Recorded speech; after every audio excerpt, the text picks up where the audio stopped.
자, 원래의 주제로 돌아와 니케아 콘스탄티노플 종교회의에 확립된 종교세속 전체주의가 이후 유럽사회에 어떤 영향을 끼쳤는지 간략하게 살펴볼 필요가 있습니다.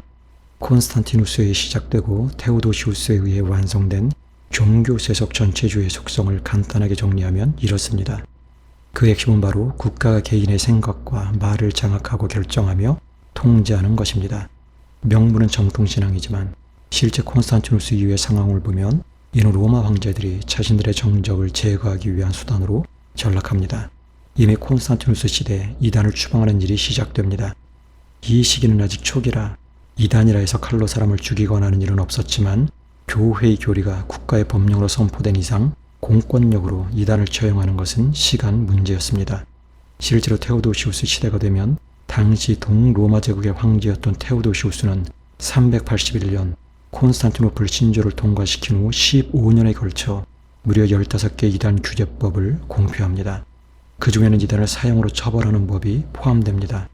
이로 인해 이제 로마 제국에서는 다른 생각을 하거나 다른 말하는 사람들이 합법적으로 그 사회에서 추방되고 공직에서 퇴출되며 재산을 몰수당하고 심지어 사형까지 당하는 일이 가능하게 됩니다.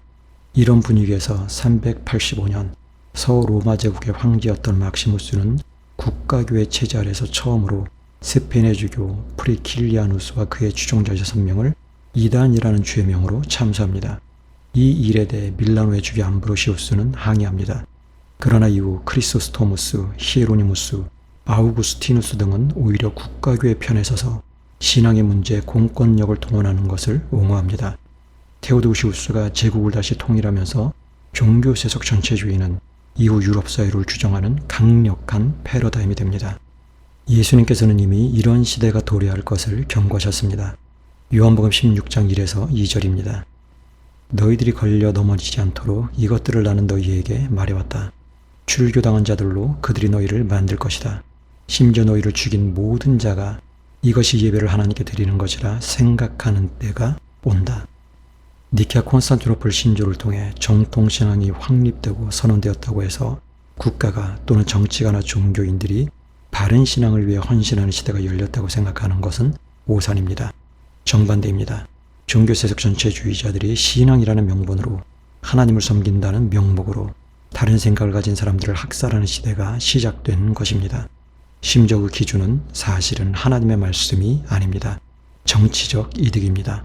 한번 형식이 결정되면 결국 형식의 내용을 규정합니다. 소수의 저항과 우려는 이내 비주류가 되고 더욱더 많은 사람들이 주류의 폭력성에 동참합니다. 중세가 되면 이 패러다임은 교황권으로 변형되고 이는 교황주의자들이 다른 생각을 가진 사람들을 대량 학살하는 법적, 사상적 근거가 됩니다. 더욱이 중세는 교황이 곧 하나님이요 교황의 말이 곧 도그마인 시대가 됩니다. 즉 성경이 무엇을 말하느냐와 상관없이 교황의 말이 곧 하나님의 말씀인 시대가 됩니다. 이후 종교개혁 이전의 종교개혁, 즉 위클리프나 후스의 교회개혁 운동시기, 그리고 종교개혁기에 그리스도인들이 이 교황권, 즉 종교세속 전체주의에 의해 어떻게 학살되었는지는 더 말하지 않겠습니다. 제1차 바티칸 공의회에서 확립된 교황 무류성의 교리는 이 모든 일의 요약이요 종교세속 전체주의 망령의 부활이며 재확인일 뿐입니다. 지금도 신학자들은 교회의 속성을 규정하는 이 네 단어, 즉 교회의 통일성, 거룩성, 전체성, 사도성에 대해 한쪽 면만을 이야기합니다. 교인들도 크게 다르지 않습니다. 맞아, 교회는 하나잖아. 그러니까 WCC가 주도하는 에큐메니칼 운동, 교회 통합 운동에 동참해야 해. 이런 일을 반대하는 사람들은 사탄이 하시게 말을 아무 거리낌 없이 합니다. 특히 좌파 신학자나 목사라는 사람들이 이런 분위기를 조장합니다. 그러나 역사의 현장으로 들어가서 이 네 단어의 의미를 다시 생각해 보세요. 교회의 전체성에서 이 교회의 머리는 누구인가요? 초기에는 황제들, 중세에는 교황들이었습니다. 다음 교회의 거룩성을 지키기 위해 이들은 무엇을 했나요? 종교재판소를 도입했습니다. 다른 생각을 가진 사람들, 다른 말을 하는 사람들을 합법적으로 고문하고 살해했습니다. 교회의 통일성을 지키기 위해서는요, 중세의 다양한 교회 갱신 운동들, 종교개혁기, 종교개혁 운동을 탄압했고 박해했으며 이들을 박멸시키기 위해 할 수 있는 모든 수단을 동원했습니다. 대량 학살이 일어났습니다. 교회의 사도성은요, 로마 교황이 베드로의 사도성을 이어받았다는 거짓말을 지어내 사람들에게 이를 강요했으며 교황에 대해 충성 맹세를 하지 않는 사람들을 무차별 살상했습니다. 저는 로마교와 연대하는 사람들에게 묻고 싶습니다. 로마 가톨릭이 단 한 번이라도 자신들의 종교 세속 전체주의, 교황주의를 포기한 적이 있나요? 참된 그리스도인들은 아버지와 아들과 성령에 의해 구별된 이것이 진짜 거룩성입니다. 그리고 머리이신 예수 그리스도의 몸으로서 이것이 전체성이에요. 사도들이 전해준 복음으로 이것이 진짜 사도성입니다. 일치와 연합을 이루는 이것이 바로 통일성이에요. 그런 교회를 인정합니다. 당연히 예수 그리스도의 지위를 찬탈한 교회는 교회로 인정하지 않습니다. 그런데 정말 안타까운 것은 약 1600년 전 유럽에서 있었던 사건과 그 성격이 정확히 일치하는 일들이 지금 이 땅에서 재현되고 있다는 사실입니다. 괴물의 실체를 알아야 합니다. 그래야 분별하고 싸울 수 있습니다. 홍지수는 그의 책 트럼프를 당선시킨 PC의 정체에서 이 괴물의 실체를 이렇게 설명합니다. 마르쿠제는 1950년대와 60년대 프로이트 이론과 마르크스 이론을 통합하는 작업을 이어나가면서 신좌익의 정신적 지주가 되었다. PC 연대 세력을 구성하는 억압받는 피해자 집단, 학생, 여성, 흑인, 성소수자 등을 탄생시킨 사람이 마르쿠제다. 그는 생물학적인 번식과 무관한 다양한 형태의 성과 나르시시즘을 바탕으로 한 계몽적이고 행복한 사회 구현이 유토피아로 가는 열쇠라고 주장했다.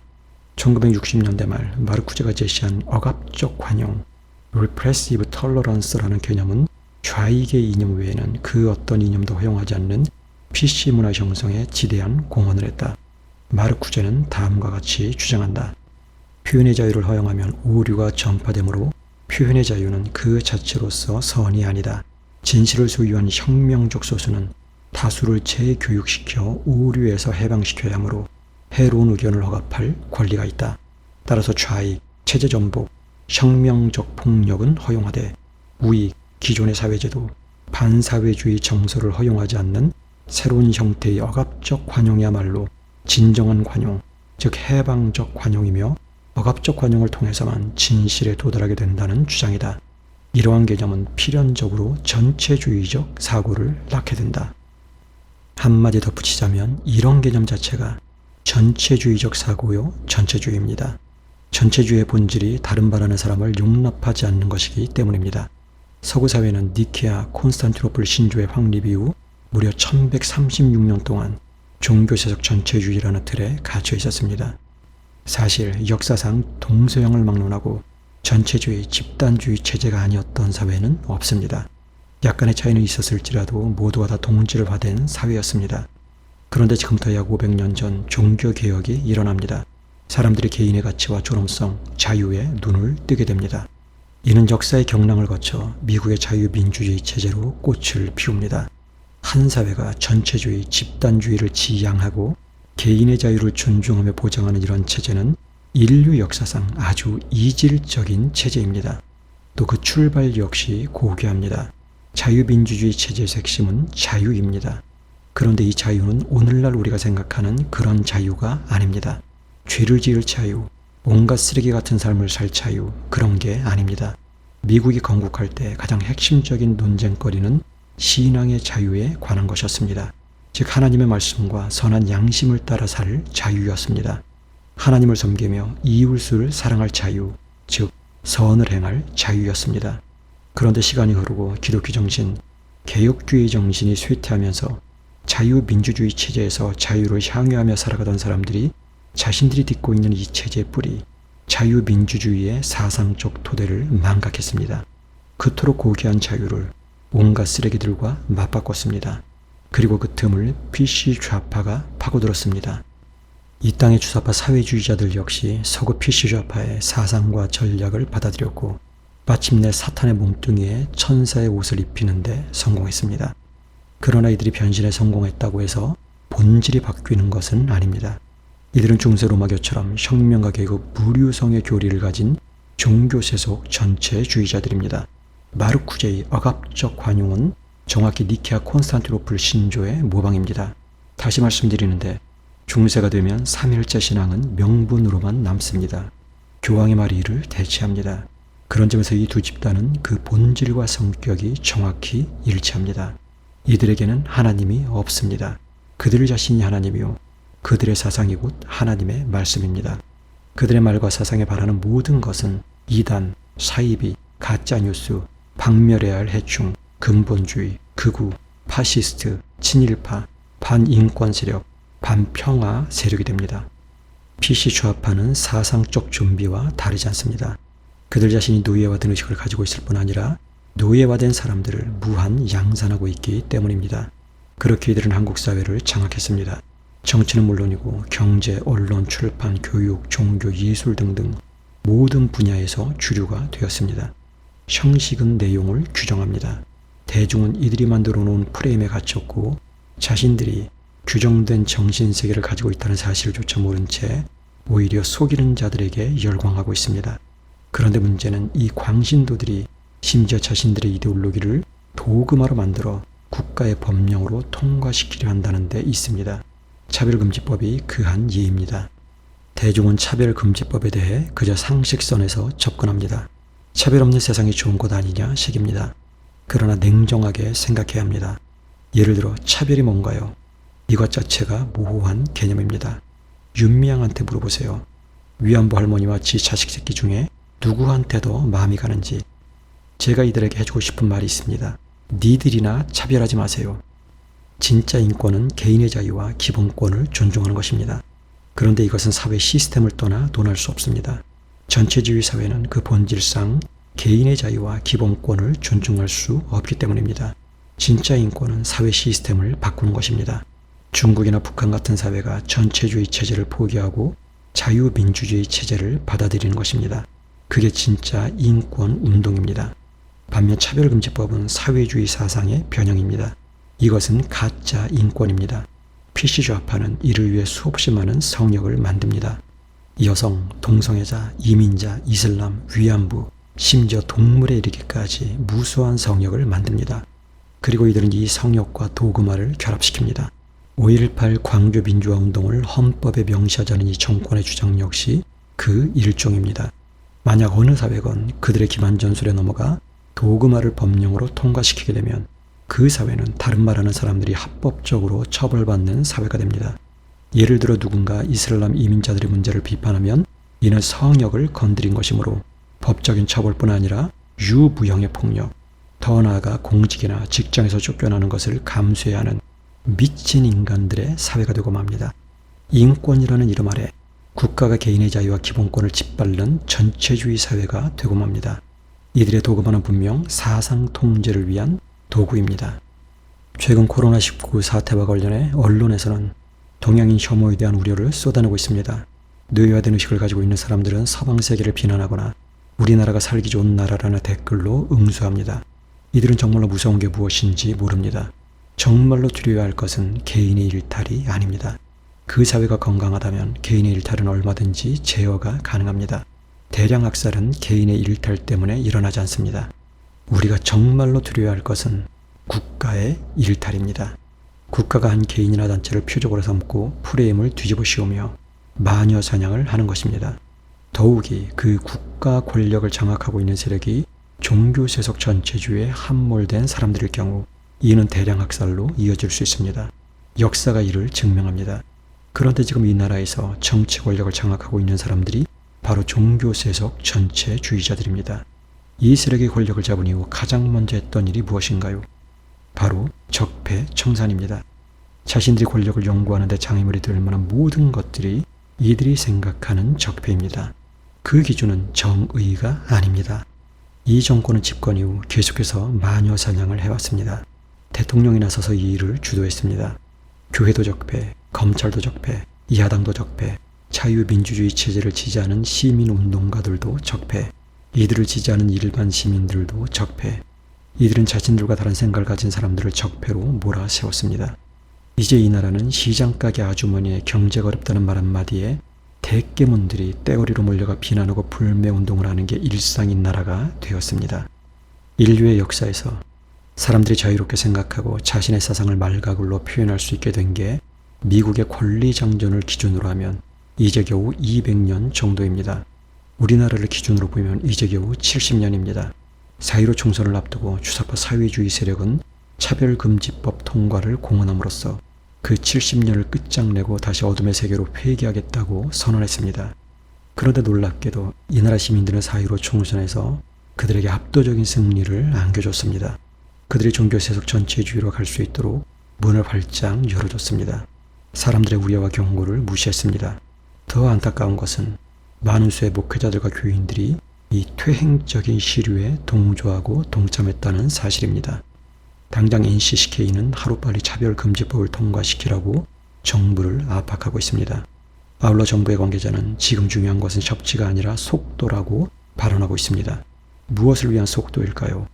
주사파 사회주의자들이 자신들의 도그마를 법령으로 통과시키고 이를 토대로 합법, 비합법적인 방법, 선동과 홍위 형식 대중 심리를 이용해 이 사회를 종교세속 전체주의로 만들기 위한 속도입니다. 많은 사람들이 우리 사회는 절대 그런 방향으로 가지 않을 것이라고 단언합니다. 1차 세계대전이 일어나기 전 독일 역시 마찬가지였습니다. 폴 존슨의 유대인의 역사를 보면 당시 전 세계에서 가장 교양이 있고 교육 수준이 높았던 나라가 바로 독일이었습니다. 당시 독일인들 중에서 자신들의 나라가 히틀러 같은 전체주의자에게 기만당하고 유대인 대학살이 일어나리라고 생각했던 사람은 거의 없었습니다. 그런데 1차 세계대전이라는 내외부의 충격이 가해지고 시민들이 폭력에 노출되자 이들은 아무 저항 없이 오히려 열광하며 전체주의 사회로 걸어 들어가게 됩니다. 우리 사회의 문은 이미 열렸습니다. 전체주의 사회로 갈 준비가 끝났습니다. 이제 다른 말하는 사람들은 비판과 조롱의 대상이 되는 것을 넘어 합법적인 또는 비합법적인 폭력을 당해도 이상하지 않은 오히려 대중들이 이를 정의로운 일로 여기는 시대로 진입하고 있습니다. 이미 대중 사이에 광범위하게 확산되고 있지만 앞으로 대중이 혁명과 계급의 말을 하나님의 말씀으로 여기고 조국 같은 혁명과 계급을 절대시하며 이에 반하는 말을 하는 사람들을 적폐로 낙인찍어 사회에서 퇴출시키는 일들이 합법과 비합법의 경계를 넘나들며 더 조직적으로 일어나게 될 것입니다. 아니 이미 일어나고 있습니다. 좌파 편에 섰던 목회자들과 교인들은 어리석었습니다. 그러나 누구나 실수합니다. 첫 번째 결정이 잘못됐다 해서 두 번째 결정까지 잘못할 필요는 없습니다. 지금부터라도 정신 차려야 합니다. 이 정부는 반드시 차별금지법을 통과시킬 것입니다. 공익이라는 명분을 내세워 국가가 개인의 자유와 기본권을 침해하고 제한하는 법령을 연이어 제정할 수도 있습니다. 또 자유민주주의를 포기하고 인민민주주의 체제로 개헌을 할 수도 있습니다. 자, 앞으로 교회는 어떻게 해야 할까요? 정치적 중립이요? 그런 건 동화 속에서나 존재할 뿐입니다. 침묵은 암묵적 동의요, 범죄에 동참하는 것입니다. 교회는 시민의 자유와 기본권이 침해되는 일에 절대 침묵해서는 안 됩니다. 이는 신앙의 자유와 직결됩니다. 이제 소수민 몇 사람의 간헐적이고 산발적인 저항으로는 안 됩니다. 조직적으로 저항해야 합니다. 예수님께서는 제자들에게 뱀처럼 지혜롭고 비둘기처럼 순수해져라 말씀하셨습니다. 냉철한 머리와 따뜻한 가슴이 필요한 때입니다. 무관심과 침묵이야말로 우리의 적입니다. 기도하겠습니다.